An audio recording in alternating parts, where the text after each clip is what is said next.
Teresita Blanco, the Artsy sister, and today we're reading Saturnastra Melina. This is chapter... Okay, I did 18, right? So this is 19. Chapter 19. Ye Accursed. Melina had been missing for more than 8 hours, and the wizards did inquire about her often enough, and by now the courtesans were used to Melina's little disappearing acts, and they were not even remotely alarmed by her absence, and they were too worried about Melina, but they knew that it was futile to look for her. And around dinner time, her light-hearted presence was sorely missed, and Sivano decided to inquire about her since his apprentices kept pestering him. And after a brief inquiry, Sivano found out that Franny and Gareth were the last 2 people to see Melina. And Sivano asked Gareth, "Have you seen Melina?" "No," said Gareth, looking up from his plate. "Did she at least return to the tower?" insisted Sivano. Gareth shrugged his shoulders in response. "Aren't you the least bit concerned? She could have drowned for all we know," said Sivano. "Why do you care? I was under the impression that you two did not get along," commented Gareth. "That doesn't mean I want her dead. I am going to send something to look for her," said Sivano more to himself. "Sure, waste your magic away. Melina's fine. She's a good swimmer. I have seen her floating upside down in the lake hundreds of times, so she's fine, said Gareth, giggling. Based on his ruby face, Sivano assumed Gareth was drunk, and he then tried to speak with Franny, but she too did not provide any important information. Signed, Sivano magic himself to his study, and he opened his ingredient cabinet to take out salt candles and matches needed for a standard demon summoning. And after completing his pentagram, Sivano went to light each candle by hand, and while lighting each candle, he felt to notice that something was putting it out, and after completing the circle twice, he felt a little groan on the wood, and he found Melina crouching beside him, putting out all of the candles, and she was wearing her pale white nightgown, so it was like trying to stop it, but each time he lighted a candle, Melina from his blind spot would like put out the candle, so then he just went in a circle a couple of times. Chuckling, Sivano said, "So this is where you've been hiding. I fear you have been lost at sea." "For a few hours, yes, but my sea cousins ferried me home. They reigned supreme in their element, though they did not appreciate how you calmed the dead sea," said Melina. "Ah, yes, the sea," said Sivano, chuckling, and he dusted himself off on the ground after putting away his spell component. "Most wizards throw away the used salt, and I prefer to reuse spell components. The Helios can't tell the difference anyway," said Sivano, giving a sardonic smile. "I find your frugality quite charming, Sivano. Then again, only the affluent can afford to study magic," said Melina, sitting up. "I am not poor," said Sivano. No.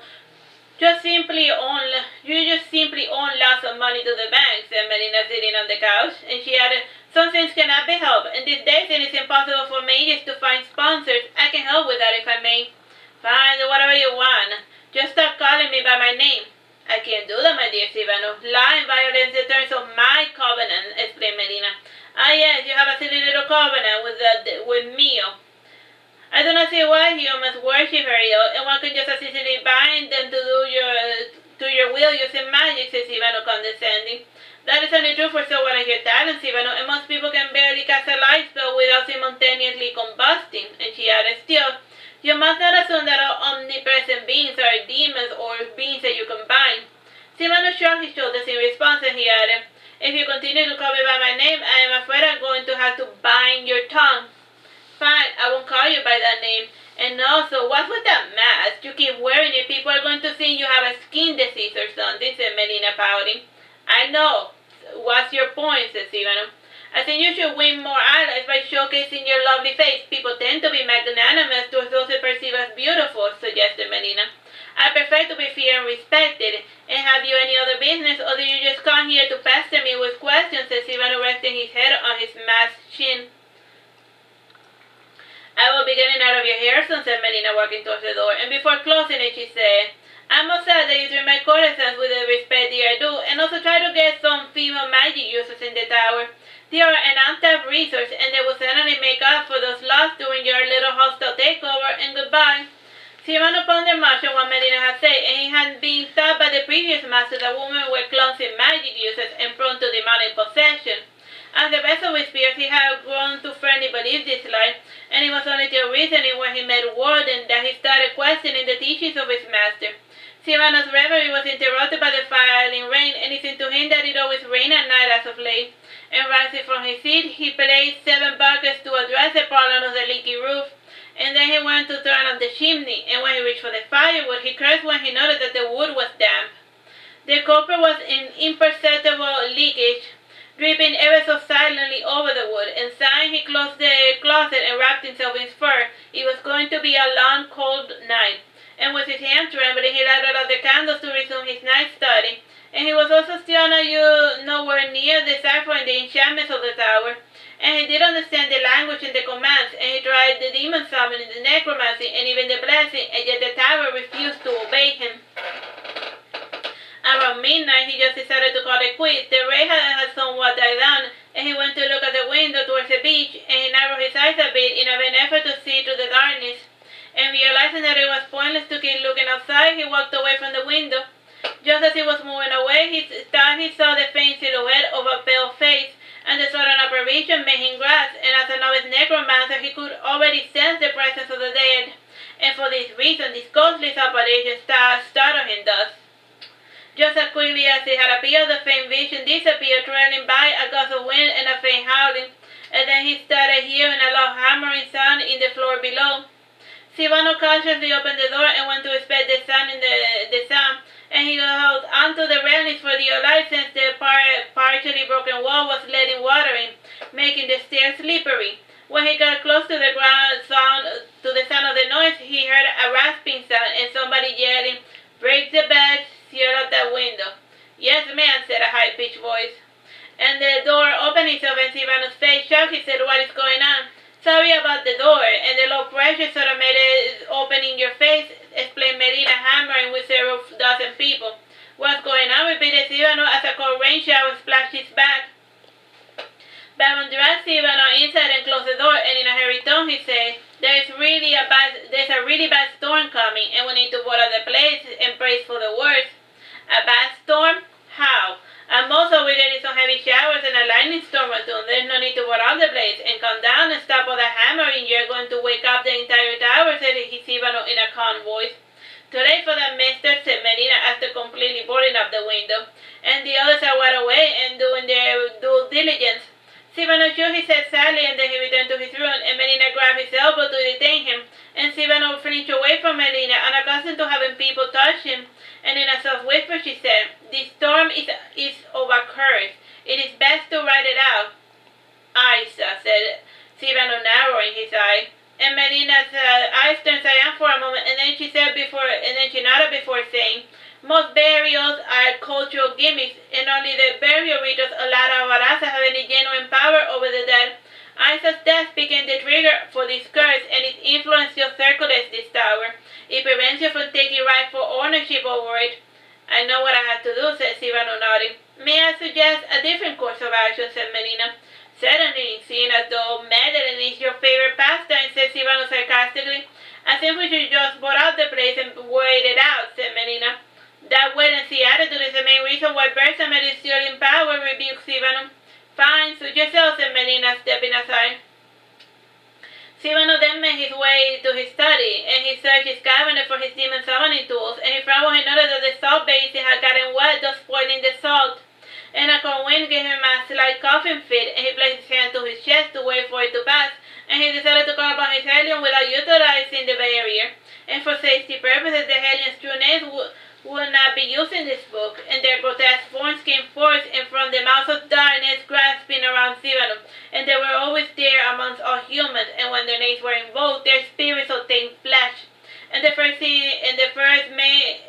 that the main demon did was take off Silvano's mask, and his beauty was grotesquely reflected in the bleaching black abyss of the demon.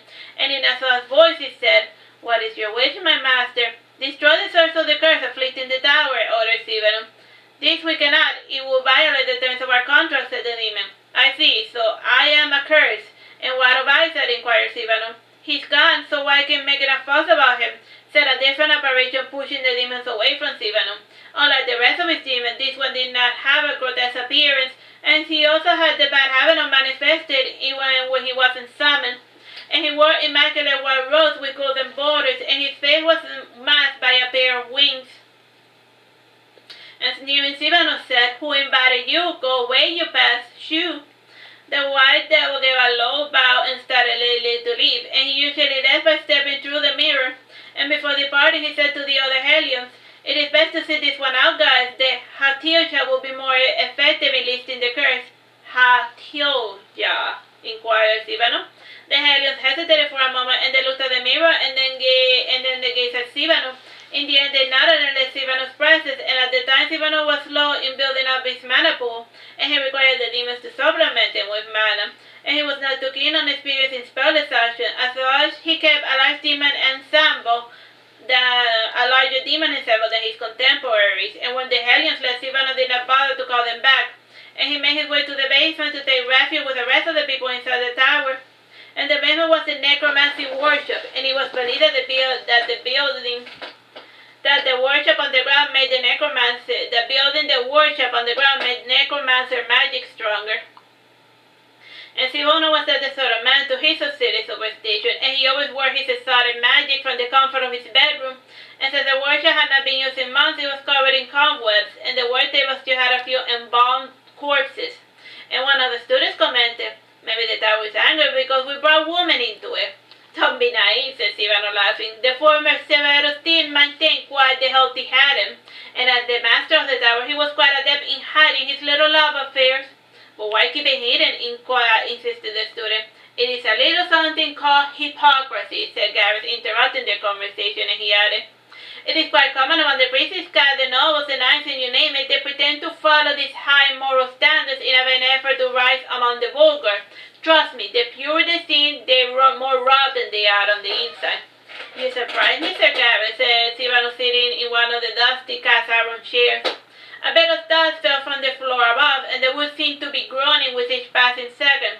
And by now Melina and her people had finished their half-baked repairs, and all had evacuated into the dusty necromancy study. The dust and mold made Sivano start coughing, and he sneered when he said, changing the subject, "It is amazing that this is the only intact room left in the tower." "I'm amazed that it can fit so many," said Gareth. "The previous master said that necromancy study was the first building made in the tower, and in fact the tower was built on top of a necromancy workshop. It wasn't part of the original design," explained Sivano. As he spoke, his explanation drew the curious glances of some of the apprentices, and in the meantime Bannon and Fanny had their eyes fixed on the mummy at the heart of the workshop.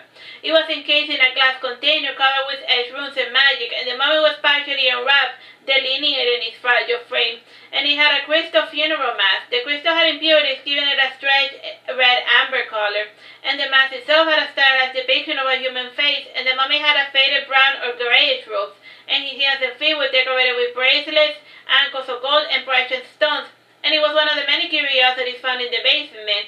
And Melina too was examining it, and like her two companions, she stopped to stare at the mummy, and then she said to Baron, "Does it frighten you?"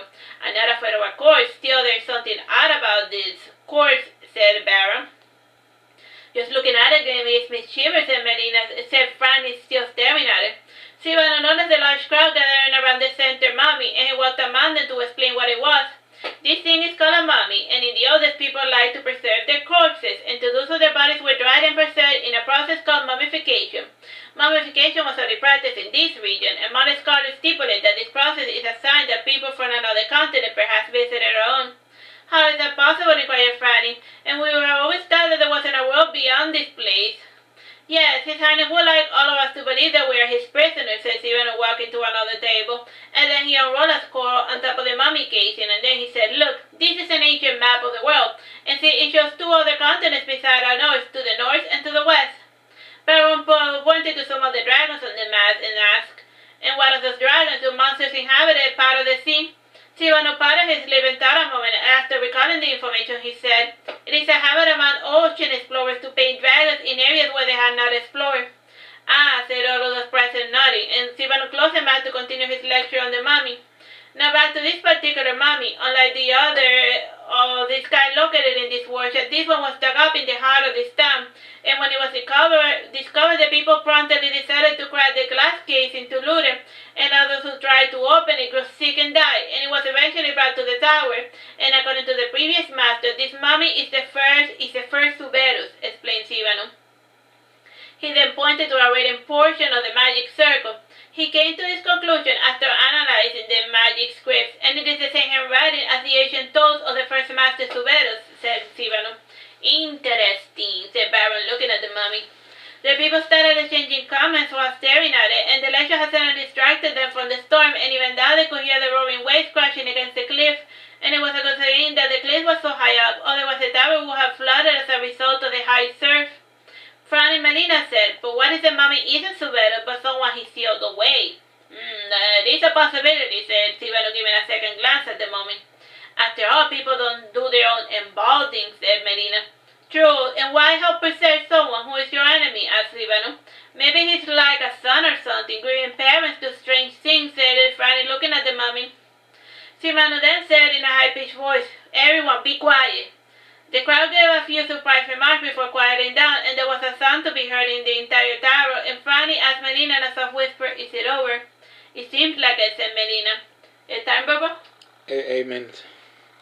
Indeed, the storm had passed, and the warm rosy fingers of the sunrise were slowly illuminating the horizons, and a cool warm breeze wrapped itself around the people leaving the tower, and though the storm had badly damaged their personal belongings, all were released that the roof had not caved in on them. And the next morning, Sibano had come to terms with the guardian of the Hatilcha of the tower, and he was able to reconstruct and expand it in 7 days, and it would have finished in a day, but he got interminable requests for room customization. The end result had individualized bedrooms, a majestic ebony staircase leading to the top of the tower. Alright, so yeah, that's the end of that chapter, yeah. When the curse passed, he was able to do the tower repair stuff. Alright.